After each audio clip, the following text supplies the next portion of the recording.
আসসালামু আলাইকুম আঙ্কেল। মাস্কের ভিতর থেকে নিহাল খানের অল্প হাসির শব্দ কানে আসলো মায়ার। তিনি মায়া মাথায় স্নেহের হাত বুলিয়ে সালামের উত্তর দিয়ে বলল। ওয়ালাইকুম আসসালাম আম্মু, কেমন আছেন আপনি? মায়া চমকানোর মতো অবাক চোখে তাকালো নিহাল খানের দিকে। মায়া ঘুণাক্ষরেও ভাবেনি ওর শ্বশুর এতটা ভালো ব্যবহার করবে ওর সাথে। মায়ার সাথে আজ প্রথমবার নিহাল খানের কথা হচ্ছে। এর আগে বেশ কয়েক দুজনের দেখাদেখি হলেও কখনো কথা হয়নি কারো, কিন্তু আজ সরাসরি মায়াকে আম্মু বলে সম্বোধন করাতে মায়া জড়তা কমে আসলো কিছুটা। মায়া জানতো নেতারা খুবই ভয়ঙ্কর আর চতুর্মুখী মানুষ হয়। ক্ষমতার গর্বে মানুষকে মানুষ মনে করে না নেতারা, অথচ মায়ার সঙ্গে কি নম্রতা ব্যবহার করছে ওর শ্বশুর। নিহাল খানকে নিয়ে মায়ার এতক্ষণ পাওয়া অজানা ভয়গুলো যেন হঠাৎই কমে আসলো ভিতরে। খানিকটা সহজ হয়ে জড়তায় মিহি গলায় উত্তর করলো মায়া। জি আলহামদুলিল্লাহ, আপনি কেমন আছেন আঙ্কেল? খুব গোছানো আর আন্তরিকতার সঙ্গে হাসি মুখে কথা বলল নিহাল খান। বাবাকে আঙ্কেল বললে হবে আম্মু? বাবাকে বাবাই ডাকতে হয়, বোকা মেয়ে। এরপর থেকে বাবা ডাকবে কেমন? ঈদ আমার ছেলে, তুমি আমার ছেলের বউ। আমার একটা মেয়ে, আর মেয়ের মুখে আঙ্কেল ডাক শুনতে ভালো দেখায় না। বাবা বাবাই হয়, মনে থাকবে? মাথা নাড়িয়ে সম্মতি দিতে দিতে বলল। জি আব্বু। That's a good girl. College শেষ আম্মু? মায়া আবারও মাথা নাড়িয়ে সম্মতি দিয়ে ধীর গলায় বলল। জি। তাড়াহুড়ো আছে আপনার? না আব্বু। দুপুর খেয়েছেন কিছু? না, কলেজ মাত্র ছুটি হলো, বাসায় গিয়ে ফ্রেশ হয়ে খাবো। আপনি খেয়েছেন? না আম্মু, আপনার মতোই বাসায় গিয়ে ফ্রেশ হয়ে খাবো। তার আগে একটা মিটিংয়ে যেতে হবে। আসলে সামনে নির্বাচন, তাই এখন একটু ব্যস্ততা বেশি।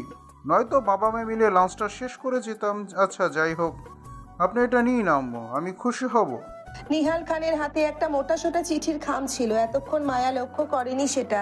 মনে করেছিল হয়তো নিহাল খানের জরুরি কিছু হবে এই খামটাতে। কিন্তু মায়ার দিকে খাম এগিয়ে দিতেই মায়া আমতা আমতা করলো খামটি নিতে।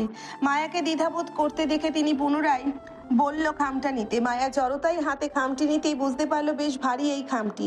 এতে কি আছে মায়া জানে না, জানার চেষ্টা করতে হলেও না, তার আগেও নিহাল খান নিজেই বলতে লাগলো। সরি আম্মু, আপনাকে উপহারের বদলে টাকা দিচ্ছি বলে। আসলে আপনার এই বুড়ো বাবার মেইলি কেনাকাটা সম্পর্কে বুঝে না। বলতে পারেন আমার পূর্বে যতটুকু অভিজ্ঞতা ছিল এখন সেটা ভুলে গেছি, অনেক বছর হলো। এই টাকাগুলো দিয়ে আপনি আপনার পছন্দ মতো কিছু কিনে নেবেন, তাহলে আমি খুশি হব। আসলে আপনাদের বিয়ের খবরটা আমি আরও আগে পেয়েছিলাম, কিন্তু তারপরও এতদিন ব্যস্ততার জন্য আপনার সাথে দেখা করতে পারিনি, আসতে পারিনি। সামনে নির্বাচন, তারপর রিটটা কেন জানি এখনো চট্টগ্রাম আসছে না আমাকে হেল্প করতে। আসলে রিট নেই বলে আমাকেই সকল কাজের জন্য দৌড়দৌড়ি করতে হচ্ছে। আচ্ছা যাই হোক, পরশু বাড়িতে মেজবান রাখা হয়েছে, আপনাকে দাওয়াত করতে আসলাম আম্মু। আপনি অবশ্যই আপনার শ্বশুর বাড়িতে উপস্থিত থাকবেন সপরিবারে। আমি আরিফকে বলে রাখবো আপনাদের নিয়ে যেতে, কেমন? মায়া মাথা কাত করে আবারও সম্মতি দিয়ে বলল। জি আচ্ছা। আচ্ছা আম্মু, তাহলে আজ আসি। আপনি একটু রিতকে বলে দেবেন যেন কালকের মধ্যে চট্টগ্রামে চলে আসে। আসলে রিত নেই, তাই একা একা হাতে আমি সবটা সামলাতে হিমশিম খাচ্ছি। আপনি বললে হয়তো ও চলে আসবে। মায়া বলতে পারলো না রিদ মায়ার সঙ্গে রাগ করে চট্টগ্রামে আসে না, কিন্তু নিহাল খানের ব্যস্ততা দেখে মায়ার সত্যি খারাপ হলো। অপরাধ বোধে জড়িয়ে মায়া সত্যিটা গোপন করে বলল। জি আচ্ছা, আমি ওনাকে বলবো আব্বু। মায়ার কথার সাথে সাথে নিহাল খানের আদরের হাত উঠে যায় মায়ার মাথার উপর। নেমন্তন্ন হাতে হিজাবের উপর দিয়ে বুলিয়ে বলল। আজ আসি তাহলে আম্মু, আপনি ভালো থাকবেন, কেমন? জি আচ্ছা, আসসালামু আলাইকুম। ওয়ালাইকুম আসসালাম। গাড়িতে উঠতে উঠতে মায়ার সালামের উত্তর করলো নিহাল খান। রাহাতও গিয়ে বসলো গাড়ির সামনের সিটে ড্রাইভারের সঙ্গে। কয়েক সেকেন্ড ব্যবধানে গাড়িটিকে চলে যেতে দেখে রাস্তার অপর পাশ থেকে তাড়াহুড়ো করে এগিয়ে আসলো জুই আর রাফা। দুজন মায়াকে ঘিরে নানান কথা জানতে চাইলো। জুই মায়াকে প্রশ্ন করে বলল। কেন এসেছিল আঙ্কেল? আমার সাথে দেখা করতে। কেন? ওনাদের বাসায় নাকি মেজবান রাখা হয়েছে, সেজন্য আমাকে ছেলের বউ হয়ে সেখানে উপস্থিত থাকতে বলল। পাশ থেকে জুইয়ের কথায় ফোরন কেটে রাফা বলল। জানো তোর হাতে ওটা কি? রাফার কথায় মায়া, জুই সকলের দৃষ্টি মায়ার হাতের খামটার উপর পড়লো। মায়া ঠোঁট উল্টে খামটা ঘুরিয়ে এপিটোপিট দেখে বলল। মনে হয় টাকা আছে। ওনার আব্বু খামটা দিয়ে বলল আমার পছন্দ মতো কিছু কিনে নিতে। উনি নাকি মেয়ালি উপহার বোঝে না, তাই আমাকে টাকা দিতে বাধ্য হলো। রাফা হাত বাড়িয়ে বলল। প্যাকেটটা দে, তো দেখি আমাকে, দেখি কত আছে। মায়া রাফার দিকে প্যাকেটটি এগিয়ে দিতেই রাফা সেটা হাতে নিয়ে প্যাকেট ছিঁড়তে বেরিয়ে আসলো 500 টাকা একটি মোম ক্যান্ডেল, একটা মোটা বান্ডিল, টাকার উপর ব্যাংকিং সিল সহ টাকার পিন আটকানো। রাফা সহ টাকার বান্ডিল হাতে নিতেই চোখ বড় বড় হয়ে গেল সবার। মায়া নিজেও ভাবেনি এত টাকার বান্ডিল ও শ্বশুরকে ধরিয়ে দিবে, তাহলে সে কখনোই এটা গ্রহণ করতো না। রাফা টাকার বান্ডিলটা হাতে নিয়ে বলল, বাপরে, বড়লোক শ্বশুর হলে এমনই হয়। প্রথমবার ছেলের বউকে দেখে মুখ দেখে ডিরেক্ট 50,000 টাকা বান্ডিল ধরিয়ে দিল। আহা, কি ভালো মানুষ তারা। আচ্ছা জানো, রিজিজু আসবে পরশু। এতক্ষণ মুখে অবাকতা থাকলেও হুট করেই যেন অন্ধকার ছেয়ে যায় মায়ার মুখে রাফার শেষ কথাটা শুনে। হৃদ আসবে কিনা মায়া নিজেও জানে না, বরং মায়া অপেক্ষায় আছে হৃদের। সে কখন আসবে আর কখন মায়া হৃদের অভিমান ভাঙাবে। অনেক তো হলো এই মান অভিমানের পাল্লা, আর 3 মাসের উপর হয়েছে হৃদের সঙ্গে মায়ার দেখা নেই, ঠিকঠাক কথা হয় না। এই 3 মাসে লাস্ট 2 মাস মায়া কত চেষ্টা করেছে হৃদকে বোঝাতে, কিন্তু হৃদ তো মায়ার কোনো কথাই পাত্তা দিচ্ছে না। মায়ার এখন মনে হচ্ছে মায়া ব্যর্থ হয়ে পড়ছে হৃদের অভিমান ভাঙাতে গিয়ে। কোনো ছেলে মানুষকে এত রাগ করতে দেখেনি মায়া। মায়াকে কিছু বলার সুযোগই দিচ্ছে না সে। এর মধ্যে মায়ার শ্বশুর ওকে সাহিত্য দিয়ে গেল ওর অভদ্র জামাইকে চট্টগ্রামে পাঠাতে। মায়া কিভাবে এই অসম্ভব কাজটা সম্ভব করবে সেটাই চিন্তার বিষয়। হাই, মায়া তো এখন কোনো রাস্তায় দেখছো না। মায়া মন খারাপ করতে দেখে রাফা হৃদ আসবে না পরশু, সেই জন্য জুইয়ের কাছে ওদের ফোন চেয়ে রাফা বলল, জুই, তোদের ফোনটা দে তো একটু। কেন? আরে এত প্রশ্ন করছিস কেন? ফোনটা দিলে তো দেখতে পাবি কেন চাইছি। দে না বোন। জুই কথা না বাড়িয়ে ব্যাগ থেকে ফোন বের করে রাফার হাতে তুলে দিতেই রাফা মেসেজ বক্সে গিয়ে উচ্চস্বরে বলে বলে লিখতে লাগলো, জান, I am very lonely. If you come to me I will give you tasty honey. রাফার মুখে ভুলভাল ইংলিশ আর অদ্ভুত কথাবার্তা শুনে নাক মুখ ছিটকালো মায়া। রাফার হাতের ফোনটা টানাটানি করে বলল, ছি, কি সব বাজে মেসেজ করছিস তুই? উনি এসব দেখলে আমাকে মেরে ফেলবে, ফোন দে তুই। রাফা ফোনটা নিজের কাছে টেনে বলল, আরে জানো চিল, প্যারা নিস না। বেটা মানুষ এইসব মেসেজেই আটকায়। তোকে মারবো না, বরং দেখবি টান খেয়ে চলে আসবে। মায়া আগের নেই নাক মুখ সিটিয়ে বলল, ছি, কি নোংরা মাইন্ড তোর রাফা। দে আমার ফোন দে। তোর আর মেসেজ করা লাগবে না, ফোন ছাড়। আরে জান, প্রমিস করছি আর দুষ্টু কিছু লিখবো না। শুধু ভাইয়াকে বলবো কাল চলে আসতে, সত্যি। মায়া থামলো, সন্দেহ নিয়েও হাত ছেড়ে দিল। মনে করলো সত্যি বুঝি এবার রাফা ভালো কিছু মেসেজ করবে হৃদকে। কিন্তু মায়ার আশায় রাফা পানি ঢাললো বালতি ভরে ভরে। বেশ সময় নিয়ে কিছু টাইপিং করলো ফোনে। হৃদকে মেসেজ পাঠিয়ে দুষ্টু হাসলো রাফা। জুই মায়া রাফার মুখের দিকেই তীক্ষ্ণ দৃষ্টিতে তাকিয়েছিল তখনও। রাফা ধরা পড়ে যাওয়ার ভয়ে হৃদকে মেসেজ সেন্ড করে সেটা আবার ডিলিট করে দিল, যাতে মায়া সেটা পড়তে না পারে। রাফাকে দুষ্টু হাসতে দেখে পাশ থেকে সন্দেহ পোষণ করে জুই বলল, তুই হাসছিস কেন এইভাবে? রাফা হেয়ালি করে উত্তর দিয়ে বলল, মাশাল্লাহ, আমার মুখটাই হাসি হাসি তো, সেজন্য তোর মনে হচ্ছে আমি হাসছি। আসলে কিন্তু আমি হাসছি না, বুঝলি? তুই আমার ফোন দে। সব পুনরায় থাবা মেরে ছিনিয়ে নেওয়ার মতো রাফার থেকে ফোন নিল মায়া। মেসেজ বক্স চেক করতে সেখানে তেমন কিছু পেল না, শুধু মায়ার পূর্বের করা মেসেজগুলো ছাড়া। মায়া কপাট রাগ দেখিয়ে রাফাকে বলল, কিছু ডিলিট করলি কেন? ওনাকে কি মেসেজ করেছিস তুই?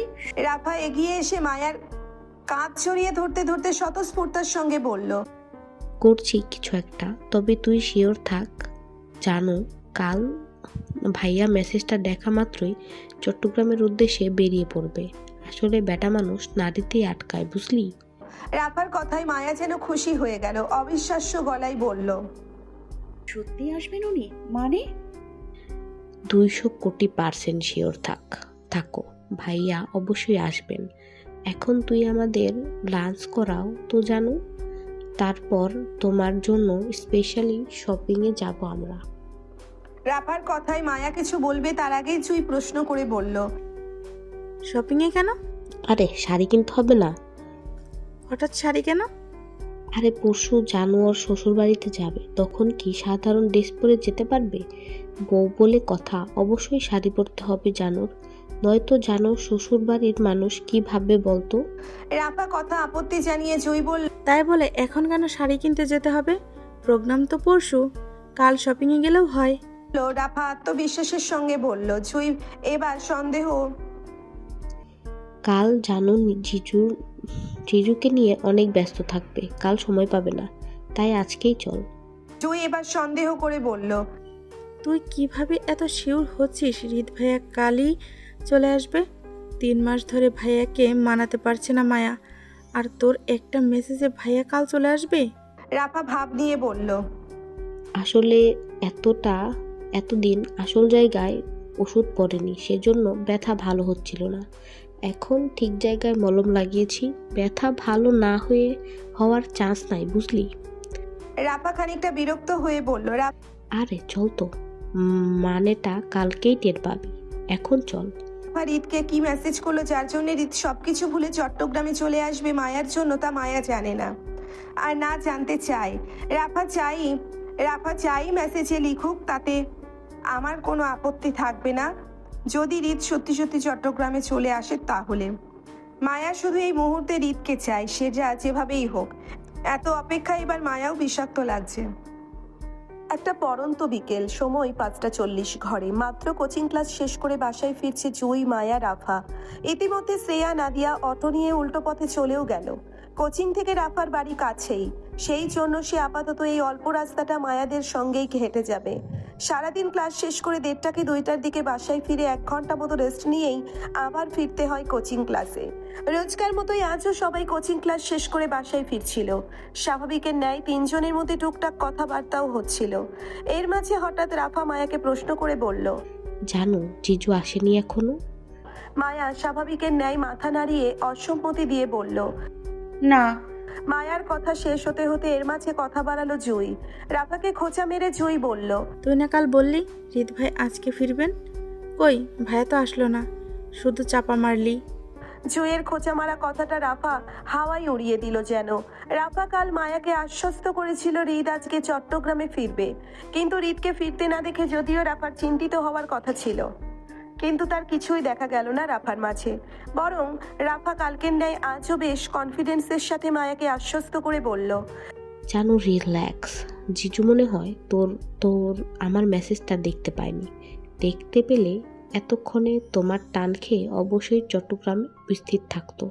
রাফার কথায় মায়া তেমন কিছুই বলল না। এতক্ষণ মায়ার মুড ভালো ছিল, কিন্তু হঠাৎ হৃদের প্রসঙ্গ আসতেই মায়া মন খারাপ ছেয়ে গেল অন্ধকারে। রাফা, জুই দুজন সেটা বুঝতে পেরে কেউ আর কোনো প্রশ্ন করলো না হৃদকে নিয়ে, কিন্তু জুই ঠিকই রাফাকে প্রশ্ন করে বলল, আচ্ছা রাফা, তুই ভাইয়াকে কাল কি এমন মেসেজ করেছিলি যেটা টান খেয়ে ভাই চলে আসবে মায়ের কাছে? কি ছিল মেসেজে? জুইয়ের কথাই রাফা পাত্তা না দিয়ে বলল। ছিল একটা কিছু। জুই তীক্ষ্ণ দৃষ্টিতে রাফার দিকে একইভাবে তাকিয়ে প্রশ্ন করে বলল, কি ছিল? তোকে কেন বলবো? আমি শুনবো তাই? হুট করেই রাফা দুষ্টু হেসে বলল। না দুষ্টু, খালি নটি চিন্তা ভাবনা তোর। রাফার ভাবভঙ্গিমা দেখে হতবুদ্ধি হয়ে গেল মায়া আর জুই। এইখানে নটি চিন্তা ভাবনার কি আছে সেটা বুঝতে না পেরে জুই হতবাক গলায় বলল, কি এমন বললো যে নোটি চিন্তা ভাবনা হয়ে গেল? তুই মেসেজ লিখতে পারবি আর আমি সেটা জানতে পারবো না? সত্যি করে বলতো, কি পাঠিয়েছিস মেসেজে? রাফা আগের নাই দুষ্টু ভঙ্গিতে বলল। টপ সিক্রেট দোস্ত, বলা যাবে না, এর জন্য বিবাহিত মহিলা প্রয়োজন। তুই তো সিঙ্গেল পাবলিক সোজা নিষেধ। রাফার কথায় জুই 100% শিওর হলো রাফা নিশ্চিত উল্টোপাল্টা কিছু একটা ঝামেলা করেছে। সন্দেহের বশিতা হয়ে বায়াও কিছু বলতে চাইলো রাফাকে, কিন্তু তার আগেই জুই সন্দিহা গলায় আবারও বলল, আমি সিঙ্গেল হলে তুই কি? তুইও তো সিঙ্গেল, অবিবাহিত মহিলা। তাহলে তুই যেভাবে মেসেজ লিখলি সেভাবে না হয় আমাকেও শোন। জুইয়ের কথায় রাফা বেশ হেয়ালি করে বলল, সেজন্য আমি করেছি সেটা তুই জানিস, মেসেজটা আমি করেছি তুই জানিস। জানে রিজিজু জানে না, বরং তিনি জানে ওনার বিবাহিত বউ ওনাকে বার্তা পাঠিয়েছেন কিছু লিখে। তাহলে আমি এখানে দোষী হলাম কি করে? সব থেকে নিষ্পাপ মানুষ হলাম আমি, তাই না বল? এতক্ষণ চুপ করে রাফা কথা শুনলেও অবশেষে মায়াও খানিকটা রেগে গিয়ে বলল। তুই কি বলবি না রাফা? রাফার আগের ন্যায় হেয়ালি করেই বলল। আরে জানো তুমি কষ্ট করছো কেন? ভাইয়া তো এমনিতেই তোমাকে মেসেজের ব্যাখ্যা দেবে, একটু অপেক্ষা করো, জানো প্র্যাকটিক্যালি বুঝবে। রাফার কথাই হতাশ হলো মায়া। বুঝতে পারলো সহজে রাফাকে দিয়ে বলানো যাবে না কোনো কিছু। সেই জন্য হতাশ মায়া খানিকটা নরম সুরেই রাফাকে ইমোশনাল করতে চেয়ে আকুতি স্বরে বলল। রাফা বল না দোস্ত, এমন করছিস কেন? তোকে আমি ভালোবাসি না, বল। জুই। মায়ার কথাই গলল না রাফা, বরং পরিস্থিতি বেগতিক দেখে দ্রুত পালাতে চেয়ে বলল। ওকে, আই লাভ ইউ টু জানো, আমিও তোমাকে অনেক ভালোবাসি, তবে এখন টাটা, বাই বাই জানো, আমার বাড়ি যেতে হবে দ্রুত, কালকে দেখা হবে জানো, আসছি, টাটা। বলতে বলতে রাফা দৌড়ে রাস্তা অপর পাশে যেতে লাগলো। রাস্তার মাঝে রাফার দৌড় দেখে ভয়ে জুই মায়া দুজনেই চিৎকার করে উঠল রাফাকে সাবধানে যেতে বলে। চঞ্চল রাফা দৌড়ে রাস্তা পার হয়ে আবারও চেঁচিয়ে বিদায় নিল মায়া আর জুই থেকে। মায়া রাফাকে সহি সালামত চলে যেতে দেখে স্বস্তির নিঃশ্বাস ফেলল। তারপর আর কেউ রাফার পাঠানো মেসেজটা নিয়ে আলোচনা করলো না। যেখানে হৃদ আসেনি সেখানে রাফা কি মেসেজ পাঠিয়েছে সেটা জেনেও বা কি হবে। কাল হৃদের বাবা মায়াকে দাওয়াত করে যাওয়ার পরপরই রাফার জোড়াজুড়িতে মায়া বেশ কিছু কেনাকাটা করে শ্বশুরবাড়ির অনুষ্ঠানে যাওয়ার জন্য। আজ সকালের দিকে জুইকে নিয়ে আরিফ জানায় মায়া আর জুইকে খানবাড়িতে রেখে আসবে আগামীকাল। এর মানে মায়াকে কাল ওর শ্বশুর বাড়িতে যেতে হবে। আর ভাগ্যক্রমে যদি কাল হৃদ খান বাড়িতে আসে তাহলে যেভাবেই হোক মায়া হৃদের সঙ্গে কথা বলবে। মায়ার মনস্তাত্ত্বিক চিন্তা ভাবনার মাঝেই জুই রিক্সার ডাকলো। দুই বোন পাশাপাশি বসতেই রিক্সা চলল জুইয়ের বলা অ্যাড্রেসে। অন্যমনস্ক মায়ার কোলের উপর ব্যাগটা রেখে দুহাতে ব্যাগটা চেপে রাখলো। দৃষ্টি ব্যস্ত নগরীর অসমাপ্ত রাস্তার দিকে। কিছু পথ আসতেই চোখে পড়ল পরিচিত মানুষদের দল বেঁধে রাস্তায় দাঁড়িয়ে থাকতে। মানুষগুলোকে মায়া চেনে। ছেলেগুলো সবাই হৃদের লোক। মায়াকে তারা সারাক্ষণ চোখে চোখে রাখে। সেই জন্য এদের কাউকে না কাউকে মায়ার আশেপাশে সবসময় দেখা যায়। এজন্য মায়া চিনে এদের। তাছাড়া হৃদ যখনই চট্টগ্রামে আসে তখন তাদের বেশি দেখা যায় এই রাস্তাঘাটে। বিশেষ করে হৃদের আশেপাশে দেখা যায় বেশি। কিন্তু আজকে এই অসময়ে সবাইকে রাস্তায় একজোট হয়ে দাঁড়িয়ে থাকতে দেখে মায়া মনে করলো হয়তো ওর শ্বশুরের নির্বাচনের কোনো কাজে তারা একত্রে দাঁড়িয়েছে। অন্যমনস্ক মায়া চোখ ঘুরিয়ে একটু সামনে তাকাতেই চমকে ওঠার মতন লাফিয়ে উঠল হৃদের সেই বিল্ডিং এর নিচে আসিফকে দাঁড়িয়ে কারোর সাথে কথা বলতে দেখে। খুশিতে আত্মহারা মায়া তৎক্ষণাৎ জুইয়ের হাত চেপে খানিকটা উত্তেজিত গলায় বলল। জুই, এটা আসিফ ভাই না? মায়ার দৃষ্টি অনুসরণ করে জুই সামনে তাকাতেই দেখলো আসিফ মধ্যবয়স্ক একটি লোকের সঙ্গে দাঁড়িয়ে কথা বলছে। একপাশে দাঁড়িয়ে আছে হৃদের ছেলেপেলেগুলো, কিন্তু আশেপাশে কোথাও হৃদকে দেখা গেল না। আসিফ দেখে জুইও খানিকটা চমকিত গলায় বলল। হ্যাঁ, এটা তো আসিফ ভাই। জুইয়ের কথা শেষ হতে দেরি, কিন্তু মায়ার পুনরায় উত্তেজনায় চেঁচাতে দেরি হলো না রিক্সাওয়ালার উদ্দেশ্যে। অস্থির ভঙ্গিতে মায়া রিক্সা থামাতে চেয়ে বলল। চাচা রিক্সা থামান প্লিজ, রিক্সা থামান। বলতে বলতে রিক্সার গতি কমে আসলো ধীরেই, কিন্তু অধৈর্যের মায়ার সইল না। রিক্সার গতি তখনও পুরোপুরি থামেনি। এর মাঝেই অধৈর্যের মায়া চলন্ত রিক্সা থেকে লাফিয়ে পড়ল ফুটপাতে। শরীরের ব্যালেন্স রাখতে না পারায় ব্যথা পেল হাতের কনুইয়ে, কিন্তু তারপরও অস্থির মায়ার দৌড় কমল না, বরং মুহূর্তের মাঝে আবারও ফুটপাত থেকে ব্যাগ উঠিয়ে দৌড়লো সেদিকে। কয়েক সেকেন্ডের মাঝে মায়ার কাণ্ডে দেখে আতঙ্কিত হলো জুই। রিকশায় বসে থেকেই মায়াকে সাবধান করে অস্থির গলায় চেঁচিয়ে বলল। মায়া, আসতে যা। কে শোনে কার কথা। চোখের পলকে মায়াকে আসিফদের উদ্দেশ্যে দৌড়তে দেখে জুই তাড়াহুড়োয় রিকশা থেকে নেমে ভাড়া মেটালো দ্রুত। মায়ার পিছন পিছন সেও ছুটল। আসিফ তখন নিহাল খানের সহকারী মুজাহিদ মিয়ার সঙ্গে কথা বলছিল নির্বাচনের পরবর্তী পদক্ষেপ নিয়ে। হৃদকে নিয়ে আসিফ রাতেই চট্টগ্রামে ফিরেছিল। হঠাৎ করে হৃদের চট্টগ্রামে আসার কারণটা আসিফ জানে না। সাহস করে হৃদ থেকে জানতেও চায়নি। আসিফের প্রথমে মনে হয়েছিল হয়তো হৃদ সব মনোমালিন্যতা ভুলে বাবার নির্বাচনের কাজে হাত লাগাতে চট্টগ্রামে এসেছে। কিন্তু চট্টগ্রাম আসার পরও নিজের বাবার বাড়িতে না গিয়ে বরং মুরাদপুর থেকে যাওয়ার কারণে বুঝতে পারল হৃদ খান আসলে বউয়ের টানে চট্টগ্রামে মাঝরাতে উপস্থিত হয়েছে। যদিও বউয়ের সাথে তার এখনো দেখা হয়নি, তবে যে কোনো সময় দেখা করতে পারে সেটাও বুঝতে পারছে আসিফ। তবে এই মুহূর্তে সবাইকে নিয়ে খানবাড়িতে যেতে বলেছে হৃদ। কালকের ফাংশনের জন্য সবার সেখানে উপস্থিত থাকা জরুরি। এই জন্য হৃদের ছেলেপেলেগুলো সবাই উপস্থিত হয়েছে হৃদকে খানবাড়িতে নিতে এসে। অবশ্য হৃদের ছেলেপেলেগুলো সবাই বিগত 1 সপ্তাহ ধরে খানবাড়িতেই আছে নিহাল খানের সঙ্গে দিয়ে। হৃদ পূর্ব আদেশ ছিল সবাইকে তার বাবার সঙ্গে দিয়ে খানবাড়িতে থাকতে। আজ হঠাৎ হৃদকে এতদিন পর চট্টগ্রামে ফিরতে দেখে সবাই উপস্থিত হয়েছে তাদের ভাইকে নিতে। ইতিমধ্যে তারা সবাই বেরিয়েও পড়তো, কিন্তু হঠাৎ হৃদের ফোন আসায় হৃদ বিল্ডিং এর সিঁড়ি নিচে গিয়ে দাঁড়ালো। প্রয়োজনীয় ফোনালাপ শেষ করেছিল বলে আসিফ সহ বাকিরা হৃদের অপেক্ষায় বাহিরে দাঁড়িয়েছিল। এর মাঝে হঠাৎ মায়াকে খুবই কাছাকাছি দৌড়ে আসতে দেখে চমকালো আসিফ। ঘাড় ঘুরিয়ে হৃদকে ডাকলো মায়ার খবর দিতে। ভাই, ভাবি এসেছে। আসিফের কথা কানে যেতেই হৃদ ফোন কানে নিয়েই ঘুরতে চাইলো, কিন্তু তার আগেই মায়া আসিফকে ক্রস করে গিয়ে পা ফেলে লাফিয়ে উঠল হৃদের কোলে। ভালোবাসার উচ্ছ্বাসনে বলল, আপনি এসছেন, আই মিস ইউ। অপ্রস্তুত হৃদ ঠিক করে মায়াকে দেখার সুযোগটা পর্যন্ত পেল না। তার আগেই হাত থেকে ফোন পড়ে শরীরে খেই হারালো। মায়াকে নিয়ে পিছু পা হয়ে ধপাস করে বসলো সিঁড়িতে। বাম হাতে সিঁড়ি রেলিং চেপে দুজনের শরীর তাল ধরে রাখতেই হৃদের ডান হাতটা চলে গেল মায়ার পিঠে। মায়া দুহাতে হৃদের গলা জড়িয়ে মুখ উঠিয়ে পরপর চুমু খেল হৃদের এ গাল থেকে ওই গাল। আবারও গলা জড়িয়ে কাঁধে মাথা রাখতে রাখতে বলল, আই লাভ ইউ, এতগুলো মিস করেছি আপনাকে। মায়ার কথায় হৃদ শক্ত হয়ে বসে রইল।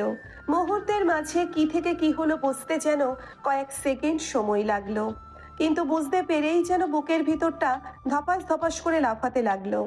মনে হচ্ছে বুক ছিঁড়ে হৃৎপিণ্ডটা বেরিয়ে আসবে বউয়ের টানে। শরীর তাজা রক্ত যেন টকবক করছে এতদিন পর বউয়ের সান্নিধ্য পেয়ে। হৃদ ওই অবস্থায় তাকালো সামনে, দেখলো আসিফ হতবুদ্ধি হয়ে বড় বড় চোখ করে ওই দিকটাই তাকিয়ে। হৃদের দৃষ্টির সঙ্গে মিলে যেতেই আসিফ চোরের মতন পালালো জায়গা ছেড়ে। সঙ্গে বয়স্ক লোকটাকে নিয়ে গেল। রাস্তা পাশাপাশি বিল্ডিং হলেই সামনের গেটের জন্য রাস্তা বা আশেপাশের মানুষজন দেখা গেল না। আসিফ বয়স্ক লোকটাকে নিয়ে চলে যেতে যেতে আস্তে করে গেটটাকে টেনে গেল। হৃদের অবস্থানের পরিবর্তন না হলেও মায়া শক্ত করে হৃদকে জড়িয়ে বসে থেকে আবারও বলল, আমি অনেকগুলো সরি, আর জীবনেও আপনার কথার অবাধ্য হব না, প্রমিস। তারপরেও আমাকে দূরে সরিয়ে রাখবেন না, আপনাকে ছাড়া আমি থাকতে পারবো না, আমার অনেক কষ্ট হয়। বলতে বলতে মায়া চোখের পানি গড়ালো হৃদের কাঁধে। এতদিন পর হৃদের সান্নিধ্য পেয়ে কিভাবে হৃদকে বোঝাবে সে দিশেহারা অস্ত্র জড়ালো গাল বেয়ে। দিশেহারা মায়া হৃদকে জড়িয়ে পুনরায় চুমু খেলো হৃদের গালে। দীর্ঘদিনের মান অভিমানে মায়া কান্নায় ফুপিয়ে হৃদের গালে কপাল ঠেকিয়ে রাখলে হৃদ খানিকটা নরম হয়ে আসলো। রেলিং ছেড়ে বাম হাতটা ক্রমশ নেমে আসে মায়ার কোমরে। চোখের পলকে যেন হৃদের দুহাতের অবস্থান হয়ে গেল মায়ার জামা ভেদ করে উন্মত্ত কোমরে। শক্তপোক্ত উষ্ণ হাতে ছোঁয়া পেতেই মায়া সর্বাঙ্গ কেঁপে উঠল শিহরণে। হৃদের গাল থেকে কপাল উঠিয়ে বসতে চাইলে হৃদের হ্যাঁচকা টান পড়ল মায়ার কোমরে। মুহূর্তেই মিশে গেল দুজন। মায়ার ঠোঁট ভিজল হৃদের গালে। তখনই শোনা গেল হৃদের মোহাচ্ছন্ন কণ্ঠ। মায়াকে আদেশ স্বরূপ বলল, ওয়ান্স মোর। মায়া কেঁপে উঠল, শিহরিত হলো রন্ধ্রে রন্ধ্রে। হৃদের কথায় মায়ার লজ্জা পাওয়ার কথা ছিল, অথচ তেমন কিছুই হলো না। বরং দুজনের মান অভিমান ইতি ঘটাতে চেয়ে হৃদের কথায় তাল মেলালো। হৃদের গলা জড়িয়ে পুনরায় শব্দ করে চুমু খেলো হৃদের এগাল ওই গাল দুই গালে। মায়া থেমে যেতে চাইলে হৃদ পুনরায় একইভাবে বলল, অ্যাগেইন। হৃদের কথা অনুযায়ী মায়ার একই কাজ পুনরায় করলো। আবারও থেমে যেতে চাইলে একইভাবে হৃদ আবারও আদেশ করলো। অ্যাগেইন। বারবার হৃদকে এগেইন অ্যান্ড এগেইন বলতে দেখে এবার আর মায়া থামলো না, বরং নিজের ইচ্ছেতে হৃদের পুরো মুখে ঠোঁট বুলালো পরপর। মায়ার সান্নিধ্য পেয়ে হৃদ নিজেও খই হারালো। মায়া কোমর টেনে ঘনিষ্ঠ হতে চাইলে মস্তিষ্ক তড়াক করে জ্বলে উঠল আশেপাশে অবস্থান দেখে। এই মুহূর্তে দুজন সিঁড়িতে বসে, যে কোনো সময়ের উপর হতে কেউ নিচে নামতে পারে, বাহির থেকেও কেউ ভিতরে প্রবেশ করতে পারে। এমন না দুজন অবৈধ বা লোক সমাজে ভয় হৃদের কাছে, কারো ভয় হৃদের নেই, কিন্তু বউ তার টু পার্সোনাল অংশ। আর হৃদ তার পার্সোনাল কোনো কিছু পাবলিক করতে চায় না। তার ঘনিষ্ঠ মোমেন্টগুলোও তার বেডরুমের বাহিরে যাবে না কখনো। হৃদ আশপাশটা লক্ষ্য করেই মায়াকে নিয়ে উঠে দাঁড়ালো। মায়াকে কোল থেকে নামাতে নামাতে বলল, নর্মাল মানুষের মতো জড়িয়ে ধরা মনে হয় তোমার ডিকশনারিতে নাই না? যখন তখন বানরের মতন লাফিয়ে ঝাঁপিয়ে পড়তে মন চাই শুধু। মায়া গায়ের জামাটা টেনে ঠিক হৃদের দিকে তাকালো। হৃদের কথায় কিছু বলল না। হৃদকে কিভাবে বোঝাবে মায়া এই মুহূর্তে কতটা খুশি তাকে দেখে? এমন লাফিয়ে ঝাঁপিয়ে না পড়লে কি শান্তি লাগে? হৃদ ঝুঁকে ফ্লোর থেকে তার ফোন আর মায়ার ব্যাগ উঠিয়ে মায়ার দিকে এগিয়ে দিতেই মায়া সেটা হাতে নিতে নিতে মিনমিন গলায় বলল, আমি আপনাকে অনেক মিস করছিলাম। মায়ার কথায় হৃদ মায়ার আদলে মুখশ্রীর দিকে তাকালো। এক দৃষ্টিতে মায়ার মুখের দিকে তাকিয়ে অল্প সময় নিয়ে বলল, বাসায় যাও। হৃদের কথায় মায়া অস্থির ভঙ্গিতে নাহুচ করে তৎক্ষণাৎ বলল, না, আমি কোথাও যাব না, আপনার সাথে থাকবো। মায়ার কথায় হৃদ ফোনটা পকেটে রাখতে রাখতে বলল, আপনার সাথে থাকার জন্যই তো আসলাম। তবে এখন বাসায় যান, রেডি হন। সন্ধ্যায় আমি গাড়ি পাঠাবো, আপনার শ্বশুরবাড়িতে চলে আসবেন। হৃদের কথায় মায়া খানিকটা সন্তুষ্ট হলো। তবে হৃদের মনোভাব বুঝতে না পেরে বলল, আপনি আমার উপর রাগ করেনই তো? সেটা রাতেই বুঝবেন। আমি থাকি না আপনার সাথে, আমাকে সঙ্গে নিলে কি হয়? হৃদ গম্ভীর মুখে বলল। বাসায় যান, রাহাত দিয়ে আসবে আপনাকে। মায়া হৃদের সঙ্গে থাকতে চেয়ে মিনমিন করে পুনরায় বলতে চাইল। আমি থাকি। মায়ার কথা শেষ করতে না দিয়ে হৃদ গম্ভীর গলায় বলল, আউট। ফেরি লাইটের আলোয় উজ্জ্বল চারপাশ, চাকচিক্য আলোয় মুখরিত খানবাড়ির সদর গেট হতে বিশাল বাড়িটি। অন্ধকার সন্ধ্যায় তারা ন্যায় ঝলমল করছে চারিপাশ। মায়া এমনই সন্ধ্যায় হৃদের পাঠানো গাড়ি থেকে নামলো আড়ষ্ট ভঙ্গিতে। জনতার দৃষ্টি ফেললো আশেপাশে। অসংখ্য মানুষের আনাগোনা দেখা গেল ব্যস্ততায় পা চালিয়ে। মায়া নীরবে শুধু হৃদকেই খুঁজলো আশেপাশে, কিন্তু কোথাও সন্ধানকৃত মানুষটিকে দেখতে না পেয়ে তার সামনে, খানবাড়ির সামনে কিছু পরিচিত মুখ দেখলো দাঁড়িয়ে। তারই মধ্যে আরাফ খান, ফাহাদ আর রাদীপকে দেখলো একত্রে দাঁড়িয়ে কাজের লোকদের তদারকি করছে ব্যস্ততায়। মায়া সেই দিকেই তাকিয়ে রইল হৃদকে দেখতে পাওয়ার আশায়। হয়তো তাদের আশেপাশে আছে কোথাও। জুই গাড়ির ওপর দরজা খুলে নামতে নামতে চারপাশে দৃষ্টি ফেললো খানবাড়ির বিশাল আয়োজন দেখে। ছোট ছোট ফেরি লাইটের আলোয় সন্ধ্যাটা যেন দারুণ লাগলো জুইয়ের। মন ছুঁয়ে যাওয়ার মতো শীতল হাওয়া আছে পরিবেশে। জুই বেশ উৎফুল্লতা নিয়েই আশপাশটা দেখতে লাগলো। এর মধ্যে রাহাত বাড়ির ডিক্কি খুলে মায়াদের ব্যাগ হাতে নিয়ে বিনয়ে ঢাকলো মায়াকে। মায়ার ধ্যান ভাঙতেই রাহাত বলল, ভাবি বাড়ির ভিতরে চলুন। ইতস্তত মায়া দ্বিধাবোধ করলো বাড়ির ভেতরে যেতে। মায়ার জানা নেই খান বাড়িতে কে কে জানে হৃদ মায়ার সম্পর্কের কথাটা। সবাই কেমন দৃষ্টিতে দেখবে মায়াকে। হৃদের সঙ্গে দেখা করার জন্য তাড়াহুড়ো করে তো চলে তো আসলো মায়া, কিন্তু খান বাড়িতে পা রেখে মনে হলো মায়ার এখানে আসাটা উচিত হয়নি, বরং ও ভুল করেছে। সবার মুখোমুখি হওয়ার সাহস মায়া এখনো জুগিয়ে উঠতে পারেনি। খানবাড়ির ফাংশনে খান পরিবারের প্রতিটি সদস্য হতে তাদের আত্মীয় স্বজনরা পর্যন্ত উপস্থিত থাকবে। সবাই যদি হৃদ মায়ার সম্পর্কের কথা জানে তাহলে এর জন্য অবশ্যই মায়াকে নানান প্রশ্নের মুখোমুখি হতে হবে। তাছাড়া খানবাড়ির প্রতিটি পারিবারিক ফাংশনে শশীর উপস্থিতি দেখা যায়। আজকে থাকবে স্বাভাবিক, যেখানে শশী আছে সেখানে মায়াকে কেউ সহজে মেনে নিবে না, এটাও স্বাভাবিক। তাছাড়া শশী বা মায়াকে কিভাবে মেনে নিবে তার ভালোবাসার মানুষের বউ হিসেবে? আদেও সেটা সম্ভব হবে শশীর জন্য? হয়তো সম্ভব নয়, কিন্তু তাই বলে মায়ার বা কি করার আছে এতে? মায়া তো আর প্রেমিকা নয় যে রিলেশন ব্রেকআপ করে নিবে। মায়া হৃদ খানের বিয়ে করা বউ, আর বউদের সাথে স্বামীদের কখনো ব্রেকআপ হয় না, বরং তালাক হয়। আর এখানে মায়া বা ওর স্বামী কখনোই তালাক চায় না। তাই যত কিছুই হোক না কেন মায়া কোনো কিছুর বিনিময়ে নিজের স্বামীকে ছাড়বে না অন্য কারো জন্য। শশী যদি ওর স্বামীর পাস্ট হয়ে থাকে তাহলে মায়া প্রেজেন্ট। অতীত সবসময় অতীত হয়, অতীত কখনো বর্তমান হতে পারে না, আর না মায়া কখনো হতে দিবে। এবার যত বড় তুফান আসুক না কেন মায়া সবকিছুর সাথে লড়াই করে নিবে, তারপরও ছাড়বে না। অস্বস্তিকর পরিস্থিতিতে পড়ে মায়া বুক ভারী হয়ে আসলো তীক্ষ্ণ ভাবনায়। হুট করেই মায়ার মনে হলো ওর সামনের পরিস্থিতি বেশ জটিল হতে যাচ্ছে। সবকিছু কেমন অন্ধকারে ঘেরা। একদিকে মায়ার পরিবার তো অন্যদিকে হৃদের পরিবার। সাথে বড় বোনের সংসারে অশান্তির কারণটাও মায়া হতে চলেছে। তিক্ততা, ভাবনা, অস্বস্তিকর পরিস্থিতিতে পড়ে মায়া গায়ের ওড়নাটা মুঠোয় চাপল। নীরব চোখে আবারও হৃদের সন্ধান করে রাহাত প্রশ্ন করে বলল। আপনার ভাই কোথায়? মায়াকে কথাটা শেষ করতে হলো না, তার আগেই রাহাত চট করে বুঝে নিয়ে বলল।